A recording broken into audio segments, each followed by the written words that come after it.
Bonsoir à toutes et à tous. Bienvenue aussi. Voilà, c'est notre dernier live, le quatrième et dernier live durant lequel je vais vous partager tout ce que j'ai lu, appris, compris, tout ce que je sais, tout ce que j'ai appliqué et intégré sur la confiance en soi. Je suis Laurence Chauvier, je suis coach, formatrice et conférencière. Je suis boosteuse de confiance en soi pour les femmes qui souffrent du manque de confiance en soi et qui veulent reprendre les rênes de leur vie. Au-delà de ce rôle de boosteuse de confiance en soi, je veux vraiment que mon expérience soit partagée et puisse servir à d'autres personnes. L'expérience que j'ai vécue, c'est un don que je fais au monde, à la communauté. C'est un partage que je fais à quiconque éprouve des difficultés avec la confiance en soi et se dirait qu'il n'y a pas moyen de s'en sortir. Moi, je vous partage mon expérience et je vous dis que si moi, j'y suis arrivée, mais vous aussi, vous pouvez y arriver. Lors de notre dernier live qui s'est fait le 15 décembre, vous étiez 6 en plein direct et c'était génial parce qu'on a pu interagir par les commentaires, etc. Donc, c'était chouette. Il y a déjà 30 vues de replay sur la séance du 15 décembre. Donc, merci beaucoup à vous d'être présents, de partager au sein de votre cercle d'amis, de vos collègues, de votre famille, de toute personne qui pourrait être intéressée par le sujet de la confiance en soi. Aujourd'hui, on va aborder les 2 derniers thèmes de cette confiance en soi qui, je dois vous le concéder, vous l'avouer, ce n'est pas facile pour moi parce que ce sont les 2 piliers de la confiance en moi sur lesquels je suis encore en train de travailler et font partie de mes objectifs de développement personnel pour 2023.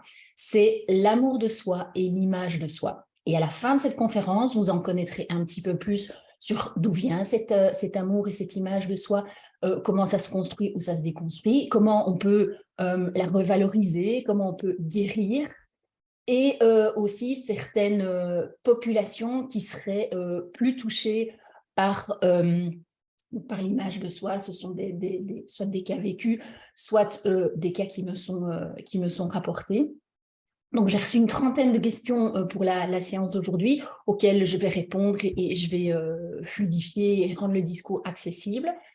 Ce que je vous propose, si vous avez des commentaires, des questions, que je vais trop vite, que c'est pas clair ou que vous adorez, vous réagissez via les commentaires qui sont juste ici en dessous du live où vous me voyez. Pour les personnes qui verraient la conférence en replay, utilisez aussi les commentaires qui sont en dessous et moi, je vous répondrai par la suite. Donc, on va voir ensemble aussi quels sont les exercices, les thérapies qui seraient à même d'aider les personnes qui souffrent d'un manque d'amour de soi et d'une mauvaise image de soi.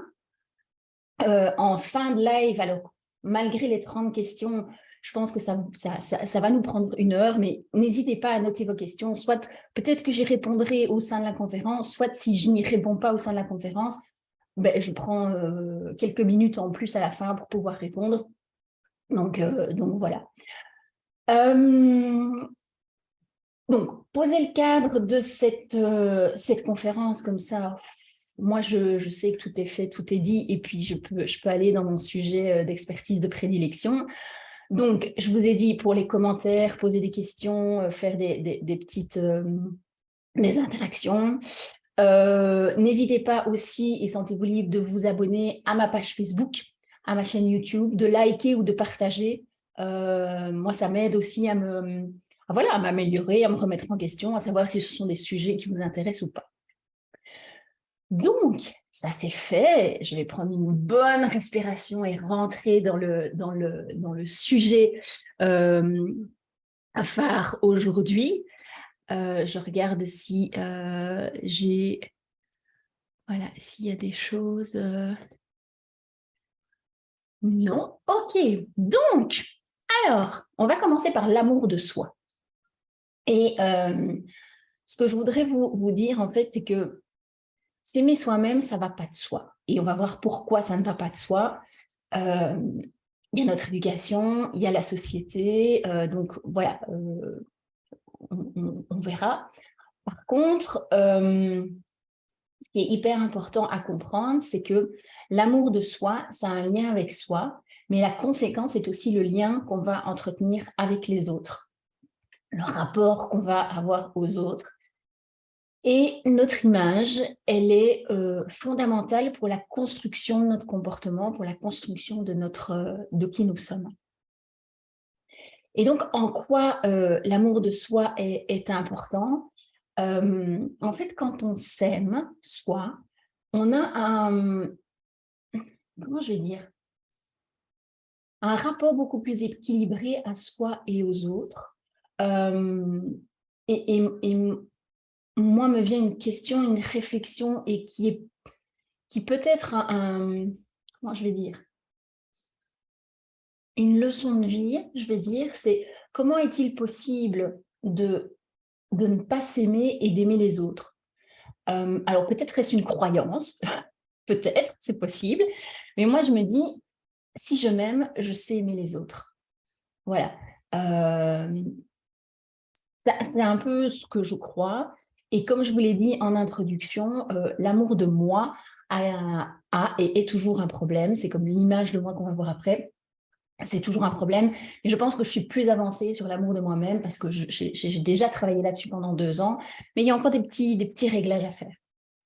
Le fait de s'aimer, c'est mais si je m'aime, je sais qui je suis, je sens quelles sont mes forces, mes faiblesses, mes vulnérabilités. Je sais quelles sont mes valeurs et je sais me faire respecter.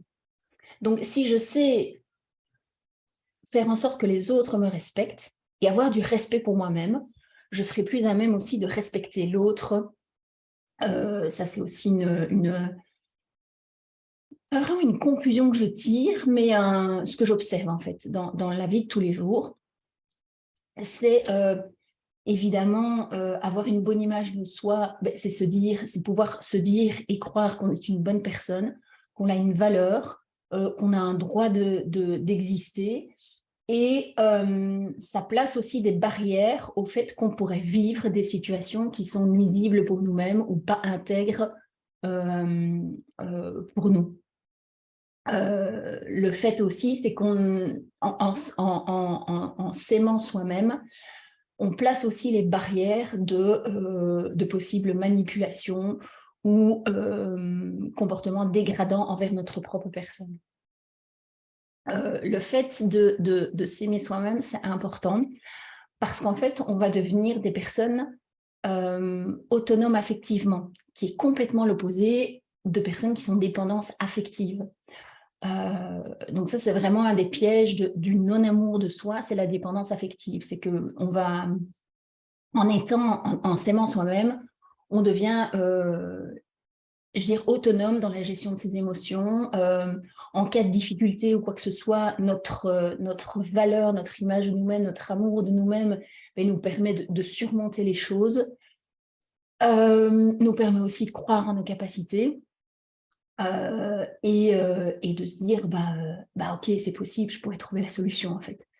Donc voilà, on est plus attentif à notre bien-être, on arrive mieux à détecter nos émotions, à pouvoir mettre des mots et à pouvoir les gérer aussi, qui est un aspect, pour ma part, assez important de nos interactions.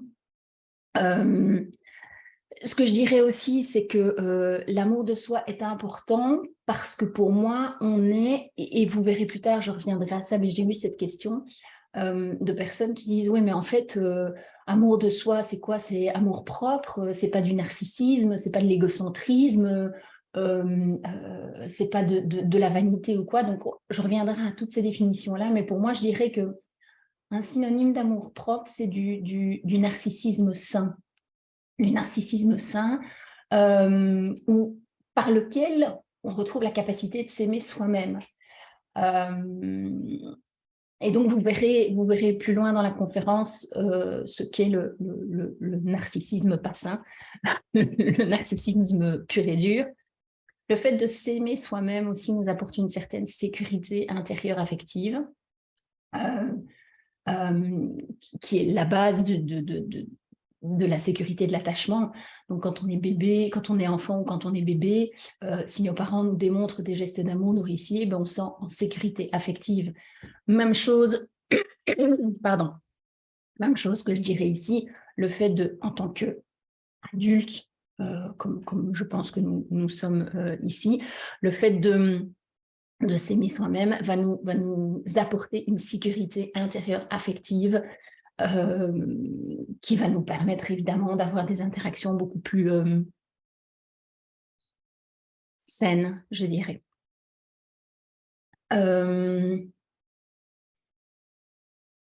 Qu'est-ce que je dirais encore? Je regarde s'il y a des commentaires ou s'il y a d'autres personnes qui viennent d'arriver. Non, pas encore. Qu'est-ce que l'amour de soi permet aussi? Moi, je dirais une certaine vision positive de la vie, un certain plaisir général ressenti dans la vie,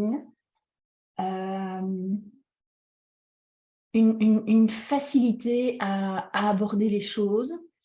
Je trouve qu'aujourd'hui, moi, personnellement, dans ma vie, pour être partie d'un point, je ne vais pas dire d'un point 0, mais d'un point moins 10 par rapport à l'amour de moi, je dirais, je sais éprouver du plaisir dans les activités, dans les choix que je fais, dans les choses qui m'arrivent. Quelque chose que je n'arrivais pas à faire avant. Donc, juste petite parenthèse en ce qui concerne l'amour de moi et l'image de moi. Pourquoi c'est difficile pour moi? Il faut savoir que jusqu'à 2017, je mesurais 1,71 m, je pesais 123 kg, j'étais en obésité morbide. Et donc en 2017, après X régime yo-yo, etc., j'ai décidé de prendre les choses en main en espérant qu'il y avait encore une solution, peut-être un régime ou quoi que ce soit. Et puis là, malheureusement, comment je veux dire, la conclusion est tombée que j'avais détruit complètement mon organisme par tous les régimes que j'avais pu faire. Et il ne me restait comme solution qu'une opération chirurgicale que j'ai choisi de faire en toute âme et conscience.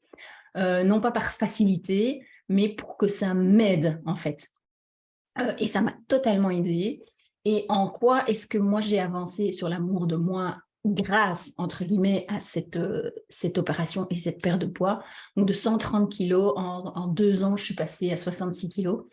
Et donc, je me suis redécouverte, moi, avec un corps qui, certes, les défauts étaient là puisque j'avais une quarantaine d'années, donc on n'a pas une peau toute lisse à 40 ans comme on l'a à 20 ans ou à 15 ans. Le fait d'avoir perdu beaucoup de poids, il y avait des dégâts sur l'élasticité de la peau et comment est-ce que je vais pouvoir dire ça assez joliment et esthétiquement, il y avait oui, il y avait des trop de peau à certains endroits. Et en fait, peu importe, je m'en foutais totalement. Moi, je me suis sentie complètement libérée. J'allais à 40 ans avec un corps voilà, qui avait perdu 50 kilos, donc qui était, je vais le dire crûment, mais plutôt flasque et pas musclé. J'allais sur la plage en bikini, à la piscine. J'étais, franchement, voilà, je n'avais plus. J'ai vraiment ressenti une totale liberté à propos de la vie de mon corps. Donc, il y a même des moments où je me suis dit, j'étais dans les extrêmes, moi qui suis quelqu'un d'assez pudique. J'étais en train de me dire, mais tiens, pourquoi est-ce que j'irais peut-être même pas faire du naturisme? Enfin voilà, j'étais complètement ouverte, ça m'a complètement libérée ces kilos en trop. Et pour moi, en fait, cette opération où je me suis dit, ça va me donner un coup de pouce pour prendre soin de moi, pour m'aimer davantage, pour reprendre ma vie en main, parce que j'étais même plus capable de faire du sport et des choses comme ça. Eh ben, en fait, c'est ma renaissance, c'est ma profonde renaissance. Et ça a été, avec le décès de ma maman de cœur une année avant, c'est vraiment les deux éléments qui m'ont donné des ailes et qui m'ont rendue adulte, responsable et autonome.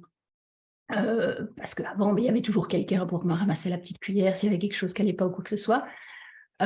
Ici, j'étais toute seule. Donc voilà ce qui explique pourquoi, en ce qui me concerne, l'amour de moi et l'image de moi sont encore les points d'attention que je dois garder par rapport à mon niveau, à mon niveau de confiance en moi.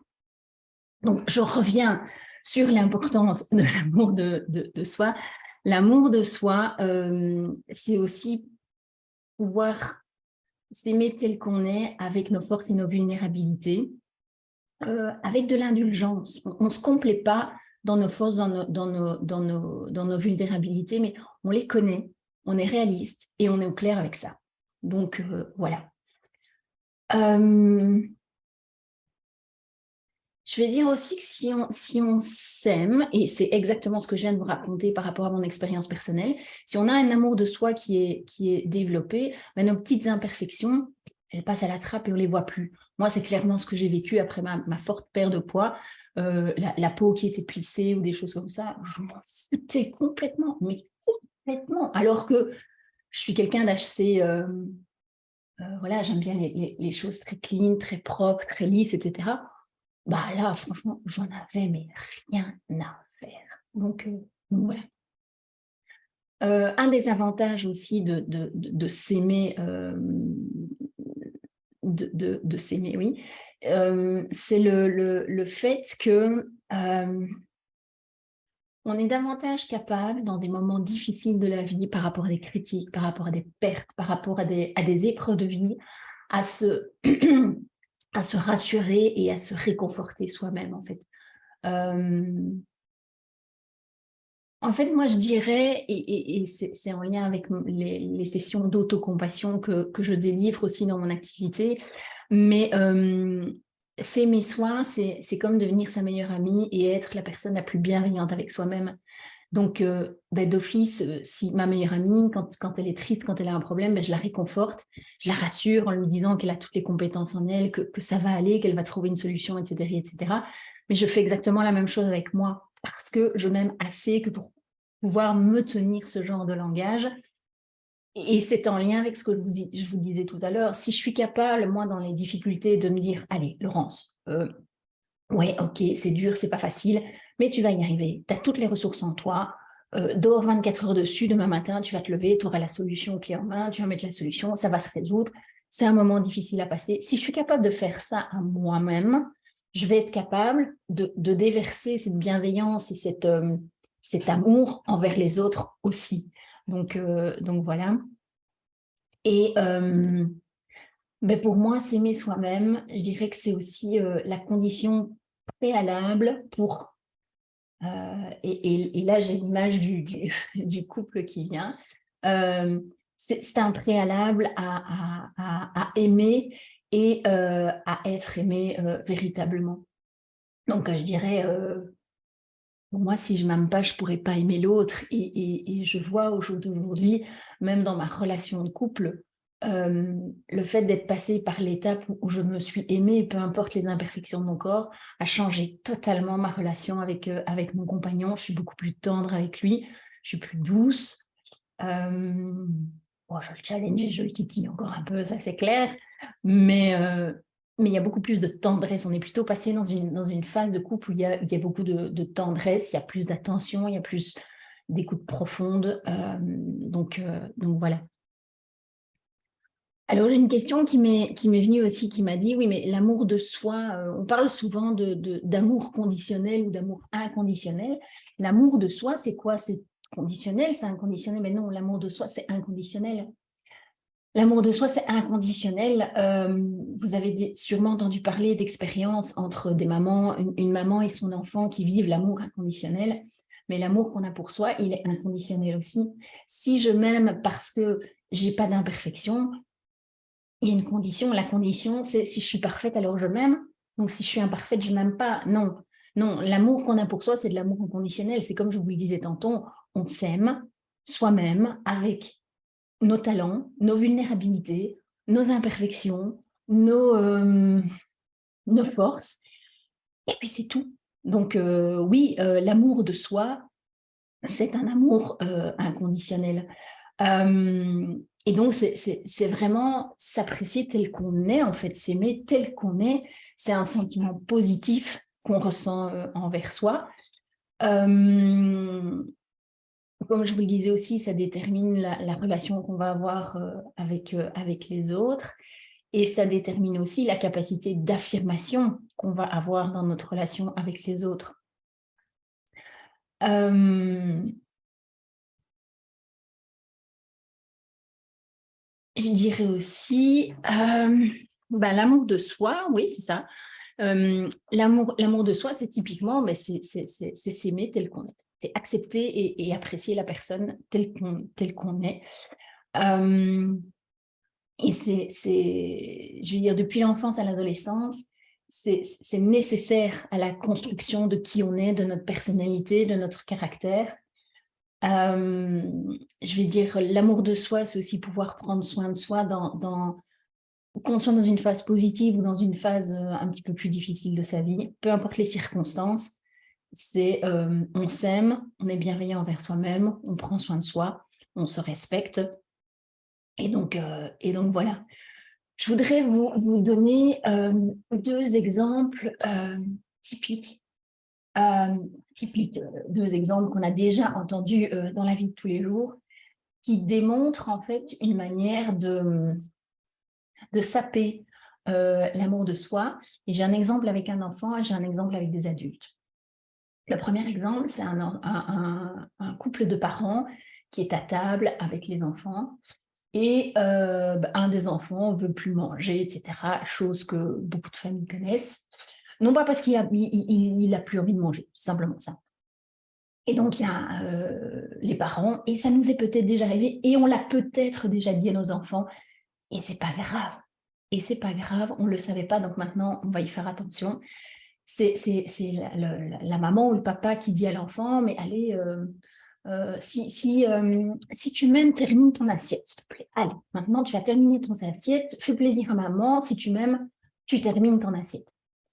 Et là, en fait, qu'est-ce qui va se passer sur le petit gamin? Le petit gamin, il n'est pas plus con qu'un autre, il a un cerveau comme nous, et son cerveau est capable de se dire, mais attends, j'ai plus faim, mais je devrais continuer à manger pour que ma maman m'aime. Mais donc, ça veut dire que j'ai faim ou que j'ai pas faim, je dois terminer mon assiette pour être aimé par ma maman et mon papa. Et donc là, en fait, l'enfant, il va comprendre que il va recevoir, il va être aimé conditionnellement. Et donc, dès l'enfance, il va se dire, donc, si je fais ça, alors je vais être aimé. Si je ne fais pas ça, on ne m'aimera pas. Donc, imaginez-vous à l'âge enfant, comment je vais dire, les dégâts que ça peut déjà faire. Donc, voilà, ça c'est un exemple typique qu'on a rencontré à la maison.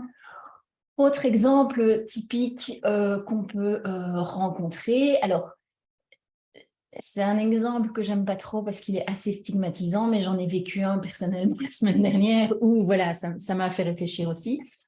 C'est un couple, un homme et une femme. Et le mari dit à son épouse, écoute, voilà, si tu m'aimes, débarrasse-toi un peu de tes 10 kilos en trop. Waouh. Je pense qu'il y a d'autres manières pour dire ça, mais c'est des choses qui doivent se passer dans la vie de tous les jours. Et en fait, qu'est-ce que ça envoie comme message subliminal à l'épouse? Et ça, en fait, c'est qu'elle va elle va commencer à croire qu'elle est indigne et qu'elle ne mérite pas d'être aimée parce qu'elle a 10 kilos en trop et qu'elle sera aimée à condition de perdre ses 10 kilos.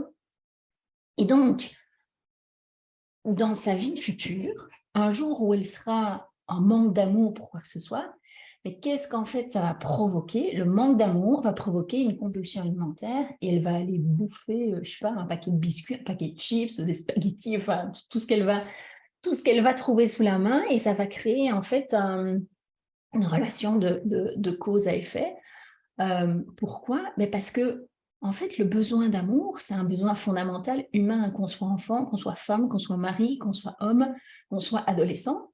On a tous besoin d'être aimé. Donc, voilà, être aimé à condition de se conformer à ce que quelqu'un d'autre veut, ça, c'est ce qu'on appelle l'amour conditionnel. Nous, ce dont moi je vous parle ici, c'est que s'aimer soi-même, c'est... Je pense que je me suis trompée. J'ai dit que je reviens en arrière. Donc, voilà, agir en fonction de ce que quelqu'un nous demande, c'est de l'amour conditionnel. Ce dont moi je vous parle ici, c'est l'amour qu'on ressent pour soi-même qui est inconditionnel. Je m'aime comme je suis. Pas si j'avais les cheveux roux, si j'avais des grands yeux bleus, si j'étais mince, si j'étais plus jolie. Non, non, peu importe que je sois jolie, mince, grosse, les cheveux bruns, les cheveux roux, des lunettes, pas des lunettes, des grandes jambes, des petites jambes, enfin voilà, je m'aime comme je suis et puis c'est tout. C'est vraiment de ça dont je vous parle aujourd'hui. Alors, quand, comme dans les cas où je viens de vous donner l'exemple, quand l'amour de soi fait défaut, il y a des conséquences. Alors, je vous en ai déjà parlé. La première conséquence, c'est qu'on ne se respecte pas et on manque de respect pour nous-mêmes et donc on ne se fait pas respecter non plus. Donc c'est comme ça que peuvent naître des déviances, des manipulations, soit dans les organisations professionnelles, dans les couples, dans les familles. Sur le plan physique, on ne va pas prendre soin de soi, on va plutôt se négliger. Sur le plan affectif, on aura plutôt tendance à se laisser maltraiter, en se disant que c'est de notre faute, qu'on ne mérite pas mieux, parce que voilà, on n'est pas aimable, on n'est pas valable, on n'est pas digne d'être aimé. Donc on va vraiment se laisser maltraiter, se laisser dénigrer. Dans le milieu professionnel, ça pourrait être un mal-être par rapport à la fonction qu'on occupe. Et on se dit, ok, je ne suis pas digne d'avoir une promotion, je ne suis pas digne d'avoir un rôle équivalent à mes diplômes, ou ça peut même aller jusqu'à de l'autosabotage. Euh, et ça peut entraîner des états dépressifs aussi. Hein, voilà, le défaut d'amour de soi, ça peut aller jusque-là. Alors, il y a des cas extrêmes, évidemment. Les cas extrêmes de manque d'amour de soi, ça peut aller jusque des automutilations, des conduites très dangereuses et où on se met en danger même par rapport à la mort. Ça peut aller jusqu'au suicide, on définit un peu la mort, etc. Et tout ça va être exacerbé lorsque, par exemple, on vit une rupture amoureuse, on se fait rejeter d'un groupe, un échec personnel, professionnel peut réveiller ces comportements extrêmes, en fait. Et donc, quand on ne s'aime pas, moi je me souviens, quand on ne s'aime pas, on se pose la question, mais pourquoi est-ce que je suis sur Terre? Pourquoi est-ce que j'existe, en fait? Donc, on peut en arriver à là aussi. Et c'est assez déroutant. Moi, je dis...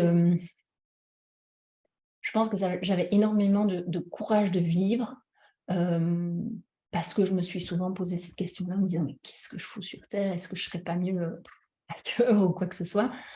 Parce que voilà, j'étais à un niveau où je m'appelais le monstre en fait. Donc voilà. Comme ça, vous savez tout. Alors, il y a aussi et ça, je dirais que ça peut être un phénomène personnel ou un phénomène de société. C'est le fait que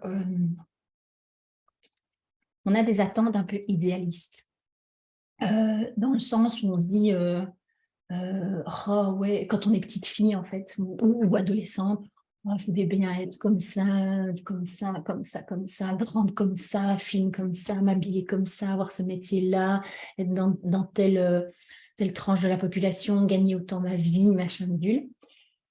Et puis on s'attache à ces idéaux. Et en fait, en réalité, on ne les atteint pas. Et donc, le delta, en fait, nous amène dans des ruminations mentales, dans de la dévalorisation de soi-même, on doute de soi.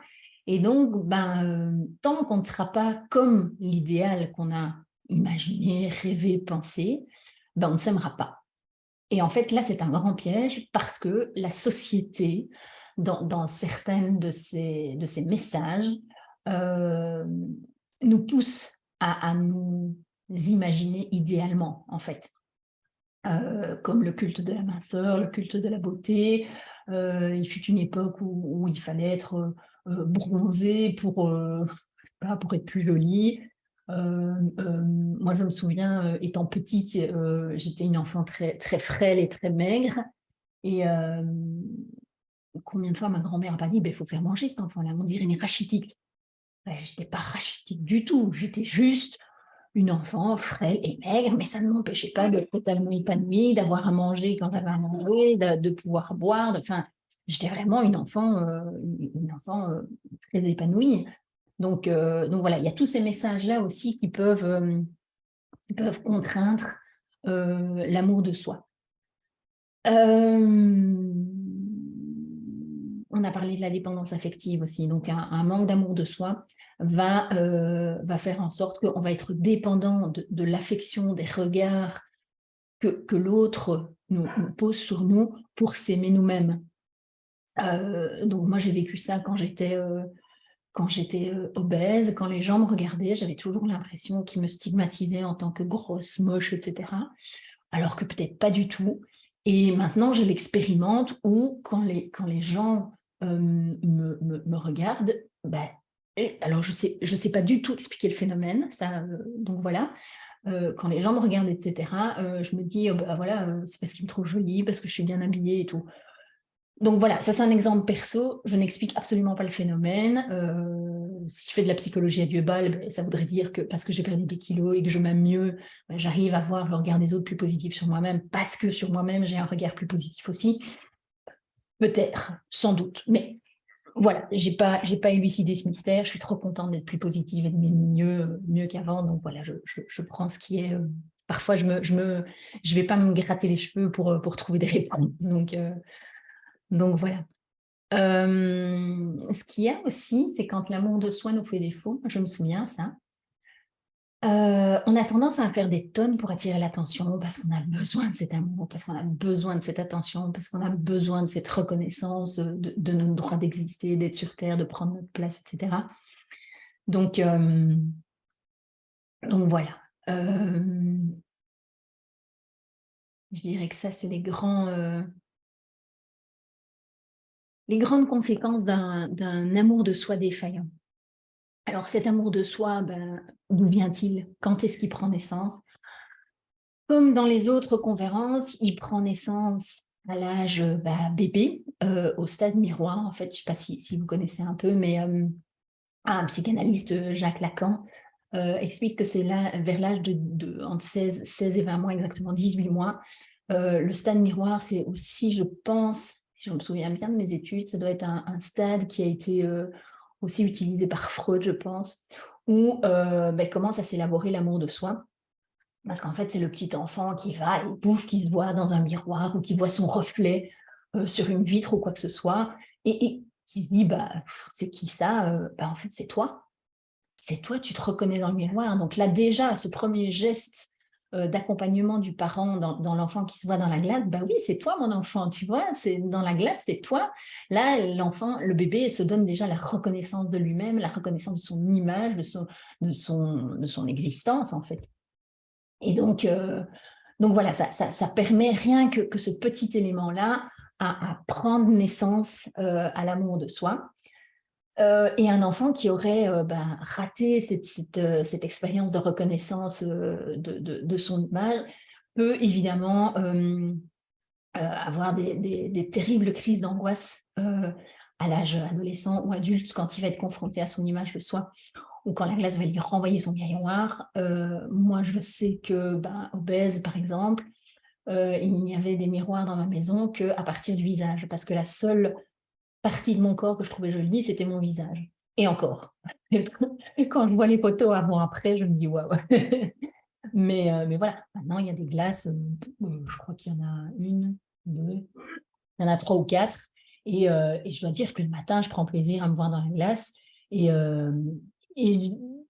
voilà, je me surprends à certains moments à m'habiller le matin et à me dire « Oh, jolie cette petite robe, oh, les belles petites gambettes. » Enfin, voilà, donc ça change du tout au tout, quoi. Donc voilà. Alors, l'amour de soi, ok, il naît au stade bébé, au stade miroir, il va évoluer à l'adolescence. Alors, je pense que c'est ici que j'en parle. Non, c'est dans l'autre. Donc, l'amour de soi, il va aussi évoluer à l'adolescence et il va être, je vais dire, lié aussi à, comment je vais dire, comment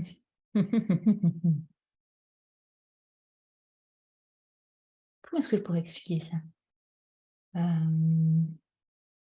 Il va être, l'amour de soi va être conditionné par les liens affectifs, en fait. Donc, si vous avez dans votre milieu éducationnel assez de nourriture affective, votre image de soi va être nourrie positivement. Si, comme dans mon cas, à l'adolescence, vous avez une mère qui vous dit t'es trop grosse, tu t'habilles comme un sac, tu pues, va te laver les cheveux et des trucs comme ça, il est clair que vous n'avez pas une bonne image de vous qui se construit. Ça, on est tout à fait d'accord. Alors, il y a aussi, et c'est là que je refais que je refais un peu l'histoire, c'est qu'on a reçu, je pense une bonne majorité d'entre nous ont reçu une éducation judéo-chrétienne. Et donc, dans cette éducation judéo-chrétienne, s'aimer, c'est un péché d'orgueil, c'est de la vanité. Donc, c'est très mal vu, en fait, de s'aimer soi-même. Et donc, vous verrez après, je pense que c'est ça. Hein, oui, voilà, c'est ça. Donc, oui, j'ai reçu une question où la personne me disait, mais tiens, amour-propre, narcissisme, égocentrisme, vanité, enfin, c'est quoi les liens? C'est la même chose, c'est des contraires, etc. En fait, il faut savoir qu'il y a une énorme différence entre tous ces termes. Donc, le narcissique, vous savez probablement ce que faisait Narcisse. Narcisse, il était devant son miroir toute la journée, il se contemplait de regarder son visage, machin, mille trucs, alors que l'amour de soi, c'est quelque chose de positif. On est bien dans ses baskets, on est bien dans sa peau, avec qu'on se voit dans le miroir, qu'on ne se voit pas dans le miroir, on s'aime soi-même, voilà. L'égocentrisme, c'est plutôt un sentiment négatif, et là, on est à la recherche de, on rapporte tout à soi, on s'intéresse qu'à soi, il faut que le monde tourne autour de nous, etc. Et en fait, par rapport à l'amour de soi, qui est je reconnais mes compétences, je reconnais mes failles et je m'aime tel que je suis, c'est pas du tout le même créneau. Et surtout qu'aussi, l'égocentrisme, on n'est pas vraiment dans le respect d'autrui. Tandis que dans l'amour de soi, on se respecte soi et on respecte les autres. L'amour-propre, en fait, moi, pendant longtemps, j'ai cru que l'amour-propre était comment vais-je dire, un synonyme de l'amour de soi. Et en fait, j'ai lu dernièrement un article de Jean-Jacques Rousseau, qui est un grand philosophe, et qui, pour lui, en fait, détermine que l'amour-propre n'est pas du tout un synonyme d'amour de soi, ça n'a rien à voir. Il dirait plutôt que l'amour-propre, c'est un sentiment négatif qui est basé sur « je me compare avec les autres, et donc je suis plus, je suis moins, je suis machin nul ». Tandis que l'amour de soi, en fait, on ne se compare pas. On est bienveillant envers nous-mêmes et, encore une fois, je le répète, on s'aime tel que nous sommes. Donc voilà. Alors, je suis déjà à 21h09, il faut que j'avance un peu. Donc, comment développer, cultiver, améliorer, guérir ou retrouver l'amour de soi? Donc, on peut partir dans tout ce qui est plutôt thérapie, un travail sur soi, accompagné, etc., par des psychothérapeutes. C'est aussi, comme je vous le disais tout à l'heure, le travail important, c'est de faire le deuil, quand vous êtes dans ce cas-là, hein, c'est de faire le deuil de l'idéal auquel vous vouliez correspondre. Et donc, voilà, ce travail sur soi, ce travail de deuil, ça ne se fait pas tout seul, évidemment. Et donc, grâce à ce travail d'appréciation, d'acceptation de soi, vous allez apprendre à tenir compte de vos forces et de vos vulnérabilités et arriver petit à petit à accepter la personne que vous êtes sans condition. Donc, en fait, je vais dire, le petit cadeau que je vous offre ici, c'est de dire, ça s'apprend, l'amour de soi, d'accord? Donc, n'ayez crainte. Alors moi, ce que je vous propose aussi sont des mantras. Moi, voilà. Moi, je pratique beaucoup la répétition de mantras le matin. Ça fait partie de mon rituel matinal.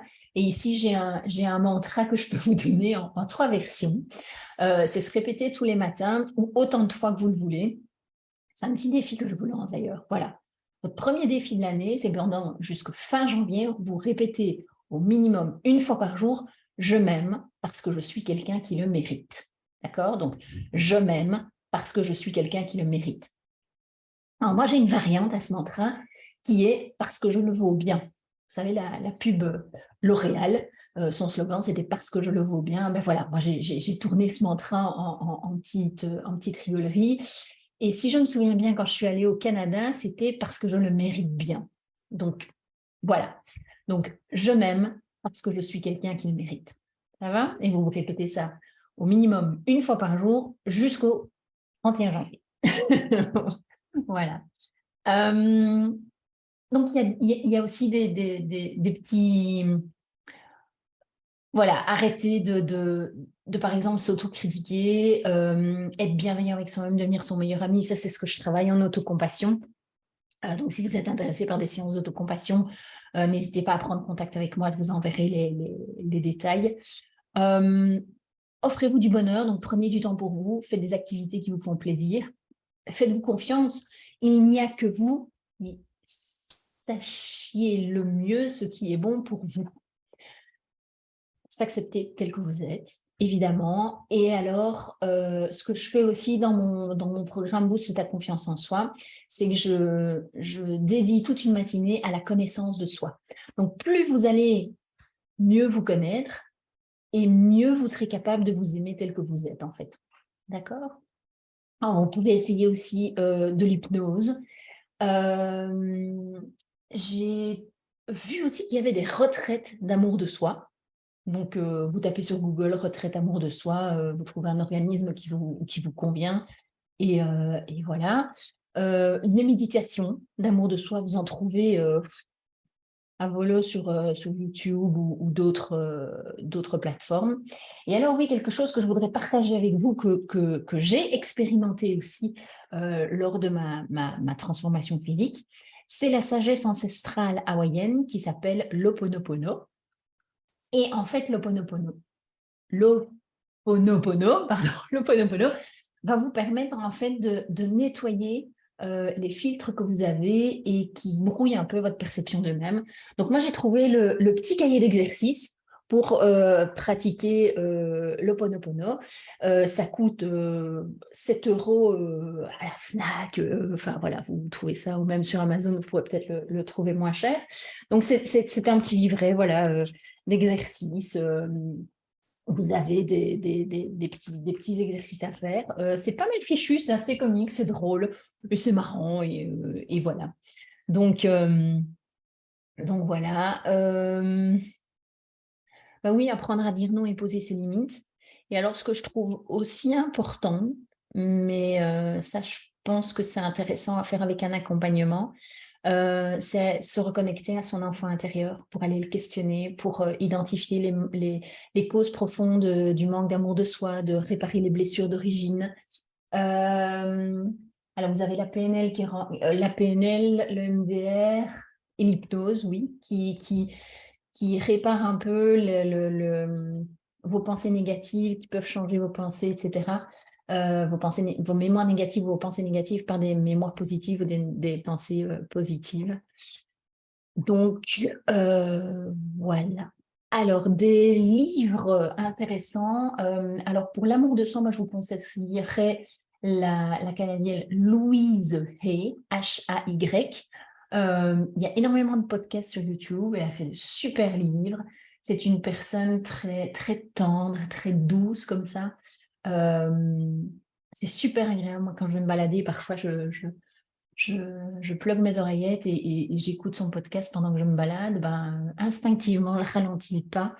Je me connecte à mon corps et j'ai toutes ces sensations d'être vraiment présente et ancrée pendant ma promenade.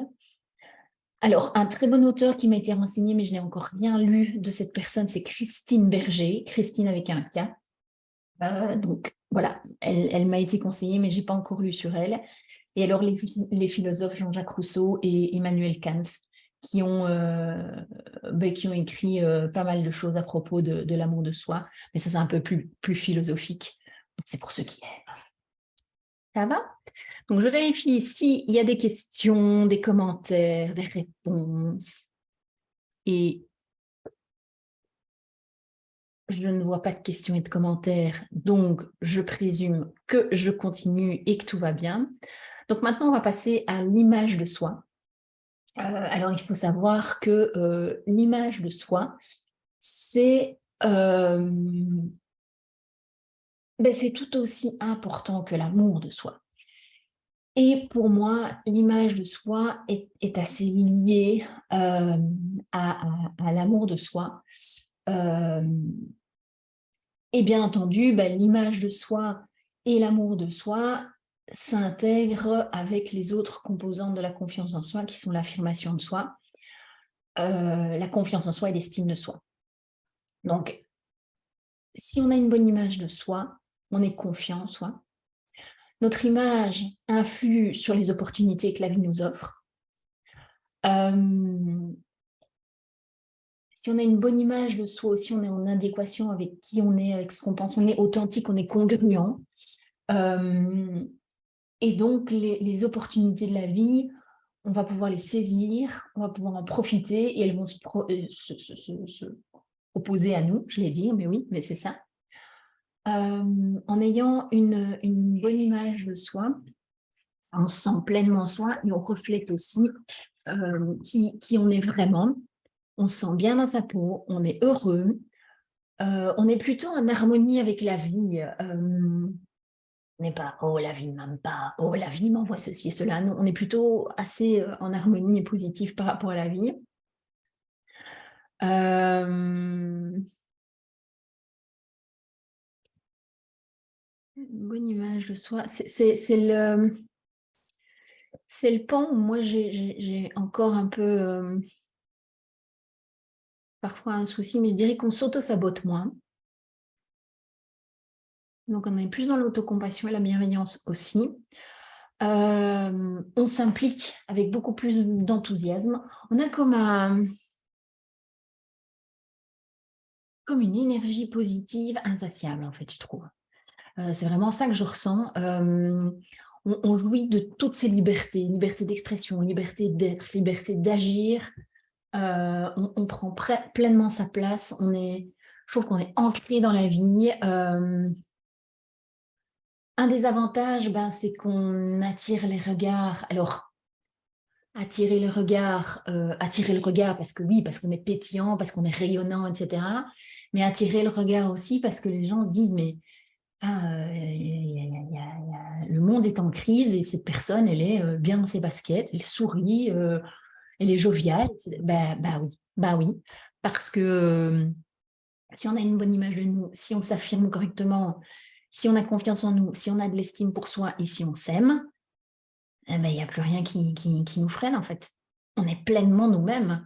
Et donc, en quoi est-ce que, étant pleinement nous-mêmes, on va se laisser, comment je vais dire, couper l'herbe sous le pied par des difficultés, voilà.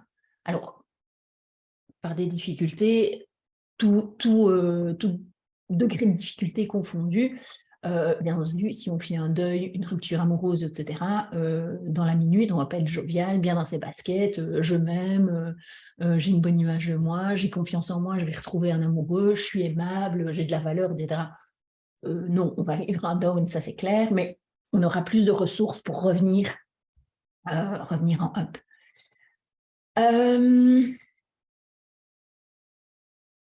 Je dirais aussi que le fait d'avoir une bonne image de nous-mêmes, mais ça nous pousse à avoir plus vite les solutions, à les mettre en place et alors à fêter en fait les succès. Et même si c'est un échec, c'est pas grave, on recommence et on y va en fait.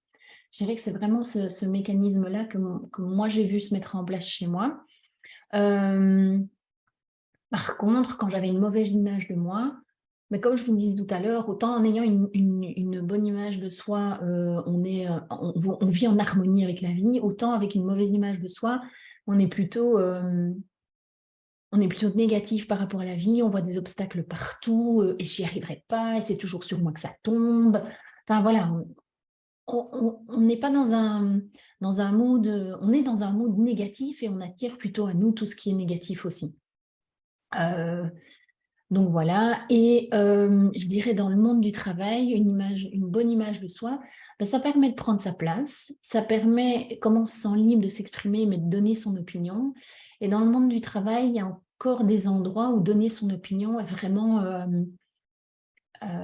reconnu. Et donc, en fait, je dirais, ouais, dans le monde professionnel, ça pourrait aider à, voilà, un salarié de prendre la place qu'il mérite ou qu'il doit prendre. Donc voilà. Donc l'image de soi, ben, c'est la représentation mentale qu'on a de soi-même, qu'on se fait de soi-même. Donc, aussi bien sa personnalité physique que sa personnalité psychologique, c'est-à-dire son caractère, comment je me comporte, et voilà. C'est un mix de qui je suis, qui je veux être et qui je crois être, je dirais. Donc, comment je me vois. Donc, l'image de moi, je dirais, c'est comment je me vois, comment je crois être et comment je veux être. Et donc, une fois tout ce mix fait, alors je vais dire, dans un état d'esprit sain, évidemment, ouais, ça donne une bonne image de soi, je trouve. Ouais, ouais. Alors, l'image de soi, elle peut évoluer suivant les événements de la vie. Je prendrai quelques exemples tout à l'heure où ben, il est clair que dans les cas que je vais aborder avec vous, qui sont les cas de handicap ou par exemple la vieillesse ou l'adolescence, l'image de soi, elle peut être mise à mal. Donc voilà. L'image de soi, elle peut booster vers le haut par rapport à un événement de vie, une réussite, une évolution de carrière, enfin voilà, un gros dossier que vous avez gagné à la sueur de votre front, mais elle peut aussi dégringoler dans une comment je veux dire, une expérience de vie négative. L'image de soi n'est pas la même dans toutes les sphères de la vie non plus.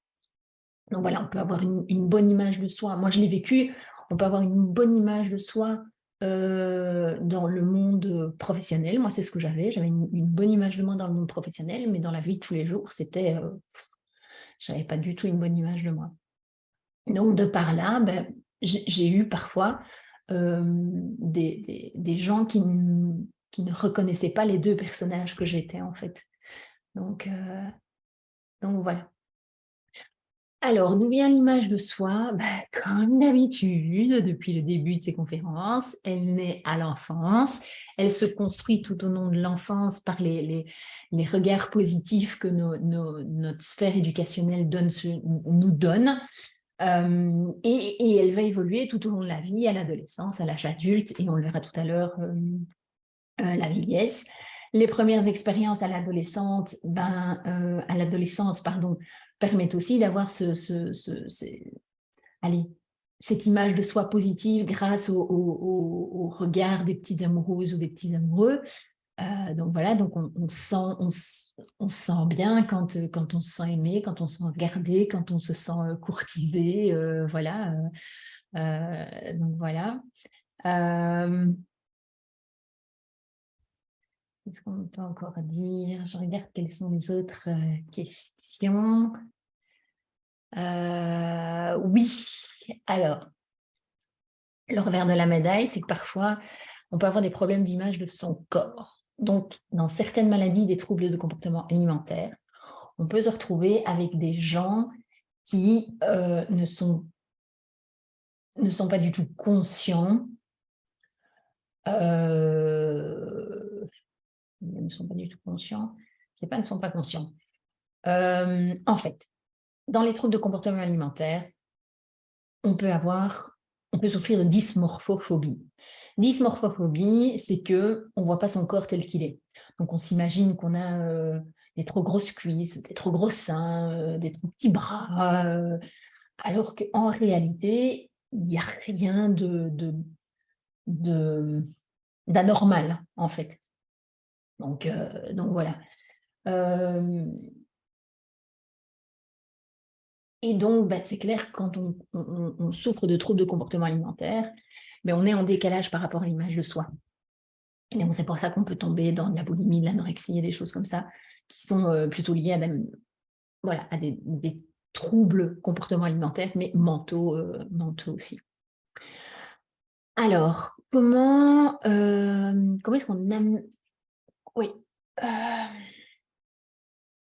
Je vais plutôt me lancer sur... je vais plutôt aller sur l'image de soi à l'adolescence.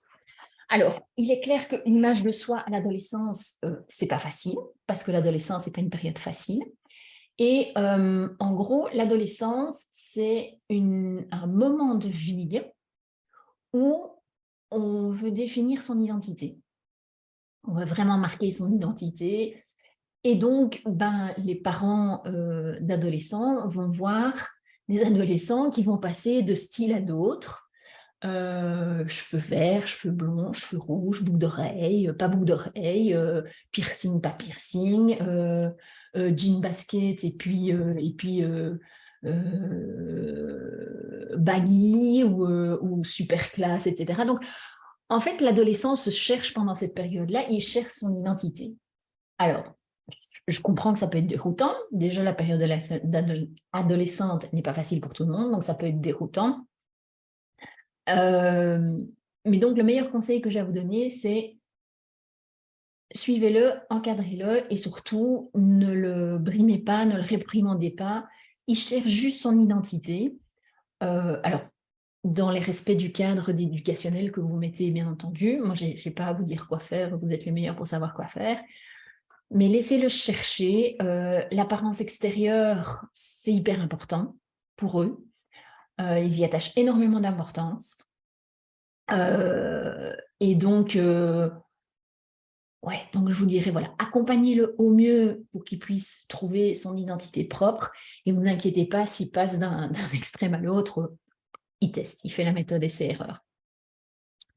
Alors, un moment de vie qui est difficile aussi par rapport à l'image de soi, c'est le vieillissement. Pourquoi? Parce qu'en vieillissant, le corps change, les rides arrivent, on devient un petit peu plus lent. On peut être atteint de certaines maladies qui font qu'on ne sait plus se mouvoir ou qu'on ne fait plus autant d'activités qu'avant.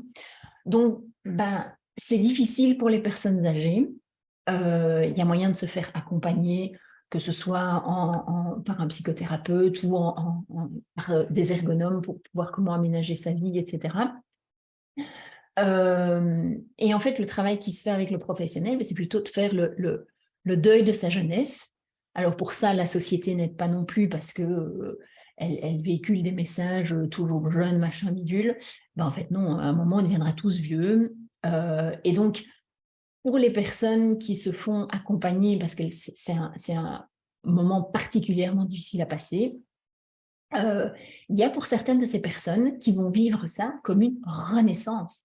Et donc, elles vont se réapproprier leur vie de personnes âgées, en fait, et avoir comme une deuxième ou une troisième vie.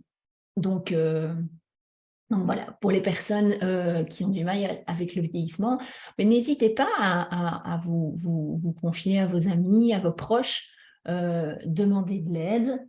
Et voilà, c'est clair que c'est un moment de vie à passer. Donc voilà.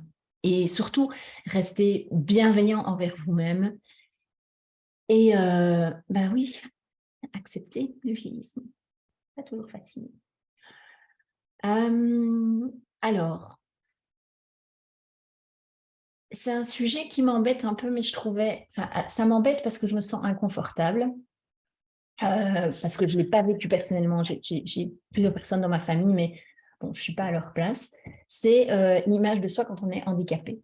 Alors, j'ai handicapé, ça peut être handicapé de naissance, handicapé suite à un accident, ou même parfois quand on vieillit, on peut devenir, comment dire, avoir un handicap ou une maladie qui fait qu'on n'a plus toutes ses facultés. Le fait, c'est que la personne handicapée est là, double regard. Elle a son propre regard sur elle, et elle a également le regard des autres et le regard que la société porte sur le handicap. Alors, il est clair qu'aujourd'hui, la société, elle n'est pas du tout mature par rapport au handicap et c'est pas du tout accepté. On connaît tous, je pense, des personnes handicapées qui vivent au quotidien des difficultés pour aller d'un point A à un point B. On voit que la société n'a pas du tout, alors je dis pas à 100%, mais n'a pas du tout intégré cette différence dans sa socialisation. Les personnes handicapées sont encore parfois très stigmatisées. Et pour ça, moi, j'ai un auteur que je trouve vraiment chouette là-dessus, c'est Alexandre Jolien. C'est un philosophe suisse. Il est infirme moteur cérébral. Et à un moment aussi, il est arrivé où il n'acceptait pas son état. Et il a écrit un bouquin qui s'appelle La construction de soi. Et où il pose un peu les jalons d'une acceptation de soi réussie. Et donc, il explique qu'il faut vivre dans la joie, vivre dans l'instant, vivre dans l'imparfait, vivre avec soi et vivre avec la peur. Donc, voilà. Et oui, faire un handicap, c'est faire le deuil de ne pas être dans la normalité. Mais le handicap, ça peut être une différence dont vous pouvez faire une force aussi. Donc voilà. Alors, je suis 2 minutes en retard, mais je n'ai pas terminé. Je vérifie ce qui me... Ouais, ben voilà, il me reste juste le fait de comment est-ce qu'on va améliorer, cultiver et redorer un peu son image de soi. Alors, il y a plusieurs choses. Au niveau... il y a des thérapies, donc ça c'est clair.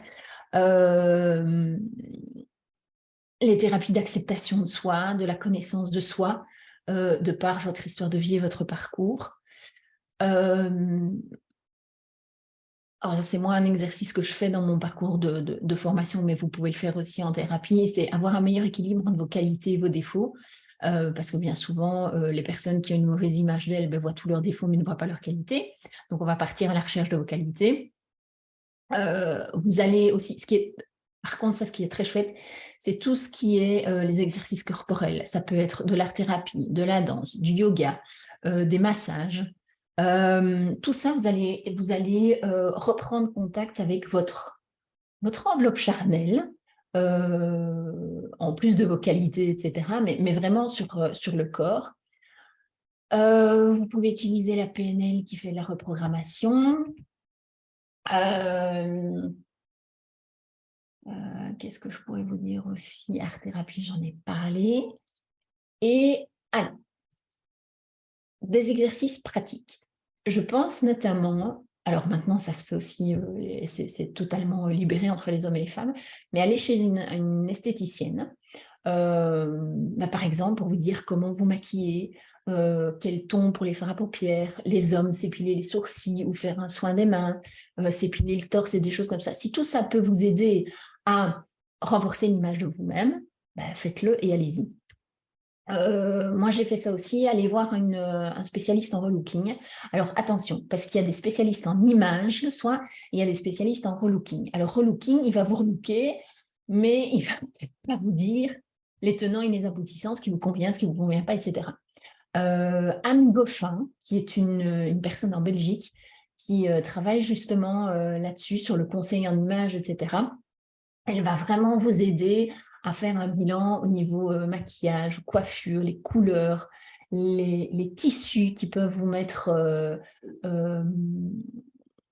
vous mettre en avant, mieux vous convenir en fait.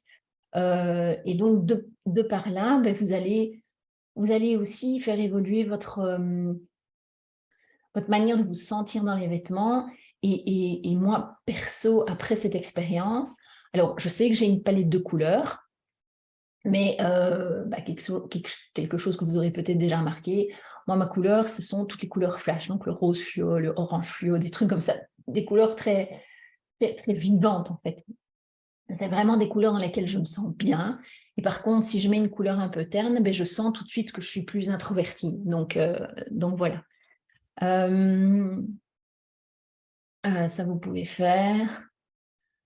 Ben voilà, on a déjà parlé hein, d'être bienveillant et tendre avec vous, de vous complimenter, de mettre en place une routine douceur. Alors, cette routine douceur, moi, je l'ai mise en place depuis que j'ai été opérée. Et c'est-à-dire que tous les matins, je me tartine le corps de crème hydratante, voilà, pour hydrater ma peau. Depuis mon opération, je mets mon anti-rides tous les matins, mon anti-cerne également le soir. Depuis que je me suis fait opérer, je vais tous les 3 mois chez le coiffeur, je vais tous les mois chez la manucure. Je me maquille certaines fois très léger parce que j'ai horreur d'être trop maquillée. Voilà, ça c'est mes choix personnels, mais voilà, et je me sens bien avec ça. Je me sens vraiment bien avec ça. Et j'ai pu ressentir ces derniers temps, par exemple, comme on fait beaucoup de télétravail, ben, quand je reste à la maison en style, comment je vais dire, tenue décontractée, et quand je m'habille le matin avec un beau petit pantalon, un beau petit dessus, etc., que je suis bien coiffée, bien maquillée et tout, l'énergie est totalement différente. Donc, en tenue décontractée, ouais, je suis plus cool, quoi. Franchement, cool. Et quand je m'habille bien le matin, ben là, ouais, je me sens un peu, pas superwoman, mais plutôt businesswoman. Donc, l'énergie est complètement différente.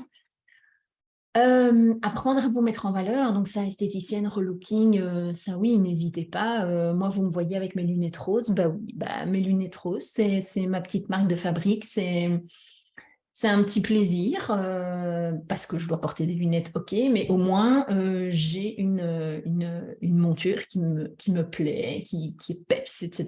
Donc voilà, listez vos atouts pour vous sentir belle. Donc, comme je vous ai dit tantôt, moi, même monstrueuse comme j'étais avant, je trouvais que j'avais un beau visage. Bah maintenant, il y a plein d'autres parties de mon corps que j'aime. Il y en a encore celles que j'aime pas, mais ça, voilà, c'est comme ça. Je ne fais pas une maladie. Euh, Changer son regard sur soi, oui, ça c'est important. Et ça, j'ai vu aussi que ça a fait beaucoup. Comme je vous disais tout à l'heure, hein, je m'habille, je me regarde dans le miroir, j'ai ah ouais, ouais, ça fait des belles petites jambes, ce pantalon-là, ou des trucs comme ça, des choses que je disais jamais avant. Avant, je me regardais même pas dans un miroir, et quand je me voyais dans un miroir, je me disais, ok, horreur. Donc, voyez, on est passé, moi je suis passée du tout au tout. Plutôt vous complimenter que de vous critiquer, mais ça, je vous l'ai déjà dit. Oui, mais je pense que c'est tout. Donc, je vais juste regarder s'il y a des interactions. Non, ben voilà. Écoutez, voilà, moi je suis arrivée à la fin de mon contenu. J'ai pris 9 minutes en plus. J'en suis vraiment désolée. Mais, euh, mais voilà, c'était vraiment un sujet encore un peu difficile pour moi, parce que je ne suis pas arrivée au bout de mon développement sur l'amour de moi et l'image de moi. Donc c'est peut-être pour ça que j'ai voulu en prendre un petit peu plus de temps aussi. Euh, donc oui, ben comme je vous ai dit, hein, donc toutes les conférences sont postées sur ma page Laurent Chauvier Coaching. Elles sont visionnables jusque fin janvier gratuitement. Toutes les personnes qui ont participé et qui m'auront laissé leur adresse email jusqu'à cette conférence, ben, je vais leur envoyer un accès privilégié à vie à toutes ces conférences, aux bonus que je prépare aussi, parce que moi, j'avais tellement de choses à dire là-dessus et que j'ai pas eu le temps parce que j'ai planifié 1 heure alors qu'il m'en aurait fallu beaucoup plus.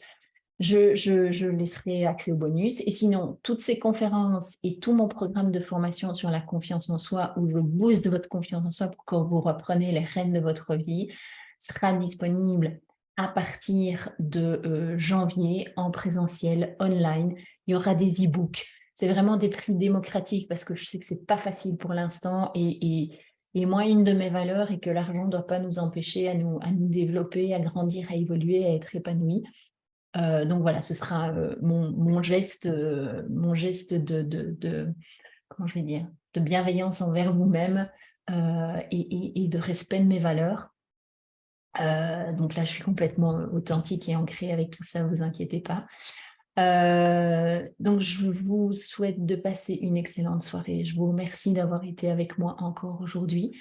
Prenez bien soin de vous, fêtez bien le réveillon 2023.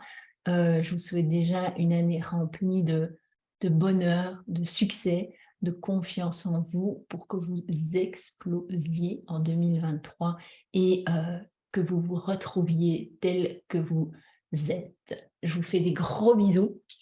Je vous remercie pour m'avoir suivi sur ces 4 conférences et je vous annonce en primauté les prochains sujets qui sont le lâcher-prise et la gestion de budget. Voilà, je vous dis à bientôt. Encore plein de merci, je vous envoie plein de merci depuis mon cœur et je serai ravie de vous revoir en 2023. Passez une excellente soirée et à bientôt. Merci beaucoup.